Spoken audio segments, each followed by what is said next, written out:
اگر کسی کے اوپر جنات یا خبیث یا جادو کے اثرات ہوں تو میں آپ کو حضور صلی اللہ تعالیٰ علیہ وسلم کی بتائی ہوئی ایک ایسی دعا سناتا ہوں کہ جس کے سنتے ہی وہ تمام اثرات ختم ہو جائیں گے۔ اور یہ میں نہیں کہہ رہا ہوں بلکہ جو میں آپ کو سنانے والا ہوں یہ آپ صلی اللہ تعالیٰ علیہ وسلم نے اپنے ایک صحابی کو اس دعا کو سکھلایا اور لکھوایا تھا۔ ایک صحابی آئے نا، آ کر عرض کیا کہ یا رسول اللہ صلی اللہ علیہ وسلم، میں گھر پہ لیٹتا ہوں، مجھے محسوس ہوتا ہے کہ میرے گھر کی چھت کے اوپر کھٹر پٹر کی آوازیں آ رہی ہیں، کوئی میرے گھر کی چھت پہ چل رہا ہے۔ تو آپ صلی اللہ تعالیٰ علیہ وسلم نے ایک تعویذ لکھوا کے دیا، یعنی کہ ایک خط لکھوایا، خط کہہ لیں، ایک خط لکھوایا اور کہا کہ لکھو، اور وہ آیات لکھوائیں اور کہا جا کر اس کو اپنے تکیے کے نیچے رکھ لو۔ صحابی فرماتے ہیں جیسے ہی میں نے جا کر اس تکیے کے نیچے تعویذ کو رکھا، اس پرچے کو رکھا، اس خط کو لکھا، تو وہ مجھے اس دن سے لے کر پھر کبھی زندگی میں اس طرح کی آوازیں سنائی نہیں دیں۔ اور خدا کی قسم یہ کسی مولوی مفتی کا تعویذ نہیں ہے، بلکہ یہ تو ہمارے نبی صلی اللہ تعالیٰ علیہ وآلہ وسلم کا بتایا ہوا ایک عمل ہے، نبی صلی اللہ تعالیٰ علیہ وسلم کی سکھلائی ہوئی ایک دعا ہے، جس کو آپ کو پڑھنا بھی نہیں ہے، جس کا آپ کو ورد بھی نہیں کرنا ہے، بلکہ صرف آپ کو سننا ہے۔ میں اس کو پڑھ دیتا ہوں، آپ حضرات اس کو سن لیجئے۔ یا گھر میں اگر آپ کو کسی کے اوپر لگتا ہے کہ کسی کے اوپر کوئی اثر ہے، کسی کے اوپر جنات کے اثرات ہیں، کسی کے اوپر خباثت کے اثرات ہیں، یا آپ کو لگتا ہے کسی کے اوپر جادو کے اثرات ہیں، تو پھر آپ کو کچھ نہیں کرنا ہے، بس یہ آیت آپ سنا دیں، مریض کے سامنے رکھ دیں، اور اگر وہ مریض اس سے تلملا جائے نا، ایک دم تلملا جائے، تو آپ سمجھ لیں کہ اس کے اوپر اثرات ہیں۔ اس کو جیسے ہی آپ 2-4 بار سنائیں گے انشاءاللہ تعالیٰ اثرات ختم ہو جائیں گے۔ دوسری چیز یہ ہے کہ آپ گھر میں اگر آپ کو لگ رہا ہے کہ جادو کے اثرات یا خون کے چھینٹے آ رہے ہیں، یہ کچھ علامات ہوتی ہیں نا جادو کی کہ خون کے چھینٹے آ رہے ہیں، یا اور اس طرح کی بہت ساری علامات جن کو میں نے کلیئر کیا ہوا ہے، آپ دیکھ لیجئے گا ویڈیوز۔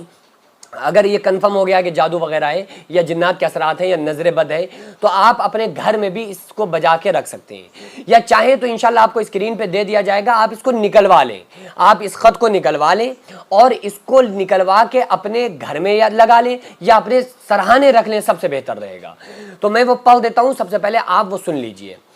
بسم اللہ الرحمن الرحیم۔ هذا كتاب من محمد رسول الله رب العالمين إلى من يطرق الدار من العمار والزوار إلى طارق يطرق بخير أما بعد فإن لنا ولكم بالحق ساعة فإن كنت عاشقا مولعا أو فاجرا فهذا كتاب ينطق علينا فعليكم بالحق إنا كنا نستنسخ ما كنتم تعملون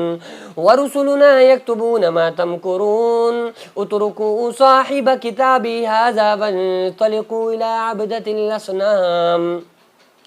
وإلى من يزعم أن مع الله إلها آخر لا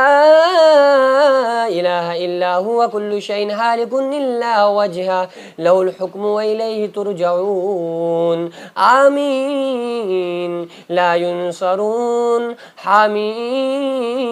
عين سين قاف تفرق أعداء الله وبلغت حجة الله ولا حول ولا قوة إلا بالله العلي العظيم فسيكفيكهم الله وهو السميع العليم۔ یہ آیات آپ حضرات مریض کو سنا دیں، انشاءاللہ تعالیٰ اس کے اثر ختم ہو جائے گا، سننے سے ہی آپ کو پتہ چل جائے گا کہ اس کے اوپر کوئی مسئلہ ہے اگر اس کی حالت خراب ہو جائے۔ اچھا میں ایک بات اور کلیئر کر دیتا ہوں ورنہ بعد میں آپ حضرات کی کمنٹس آتی ہیں کہ لوگ کہہ رہے ہوتے ہیں کہ یہ کون سے پارے میں ہے اور قرآن میں کہاں پر یہ آیت ہے، آپ مجھے وہ بتا دیجئے۔ یہ قرآن کی آیت نہیں ہے، ہاں اس میں کچھ آیات جو ہیں قرآن کریم سے ہیں، لیکن یہ جو میں نے پوری دعا پڑھی ہے یہ قرآن میں نہیں ہے، بلکہ یہ آپ صلی اللہ تعالیٰ علیہ وسلم نے ایک صحابی حضرت ابو دجانہ کو سکھائی تھی، تو یہ وہ دعا ہے۔ تو اس لیے آپ لوگ اس کا اسکرین شاٹ بھی لے سکتے ہیں، اس کو تکیے کے نیچے رکھ لیں یا مریض کو سنا دیں، تو انشاءاللہ تعالیٰ آپ کی وہ تمام پریشانی، اگر جادو جنات ہوگا تو، اگر ہوگا تو ضرور ختم ہو جائے گا، نہیں ہوگا تو پھر آپ کو اس کو سمجھنا پڑے گا کہ آخر پھر مسئلہ ہے کیا۔ بعض مرتبہ ایسا ہوتا ہے کہ ہم سمجھ رہے ہوتے ہیں کہ جادو جنات ہیں لیکن وہ ہوتا کوئی اور مسئلہ ہے۔ آتے ہیں نا مریض، جب آتے ہیں تو میں دیکھتا ہوں نا تو وہ پریشان اس طرح سے ہوتے ہیں، پورا ان کا ریئیکشن اور دیکھنے سے لگ رہا ہوتا ہے کہ نہیں یار ان کے اوپر بڑے خطرناک اثرات ہیں، لیکن بعض مرتبہ جب میں دیکھتا ہوں، استخارہ کر کے چیک کرتا ہوں تو پتہ چلتا ہے کہ نہیں یار یہ کوئی اثرات نہیں، بلکہ ان کو انزائٹی کی پرابلم ہے، ان کا ذہن ایسا ہے، تو بعض مرتبہ ایسا بھی ہو جاتا ہے۔ تو اس لیے ایسا نہ سمجھیں کہ ایک دم اگر کوئی بات ہو گئی تو ہم فوراً سمجھنے لگے کہ یار شاید یہ جادو جنات کے اثرات ہیں، تو اس چیز کا دھیان ہم لوگوں کو رکھنا چاہیے۔ اچھا ایک بات آپ لوگوں سے اور کہوں گا، یہ عمل آپ لوگ اگر آپ کے گھر میں ایسا لگ رہا ہے نا کہ اثرات وغیرہ ہے، تو آپ اس عمل کو آزمائیں، آپ آزمائیں نہیں بلکہ کریں، پھر جب آپ اس کا ریئیکشن آپ کمنٹ میں مجھے ضرور بتائیے گا کہ اس کا ریئیکشن کیا رہا، جب آپ نے ایسا کیا تو اس کے بعد آپ کو کتنا اس سے آرام ملا، یہ آپ مجھے کر کے جواب ضرور دیجئے گا انشاءاللہ تعالیٰ۔ ابھی تک جن جن لوگوں نے اس عمل کو کیا ہے اللہ تعالیٰ نے سب کو اس کے ذریعے شفا عطا فرمائی ہے، اور کیوں شفا نہ ملے جبکہ یہ ہمارے آقا حضور صلی اللہ تعالیٰ علیہ وآلہ وسلم کی بتائی ہوئی دعا ہے اور نبی صلی اللہ علیہ وسلم کا دیا ہوا یہ خط۔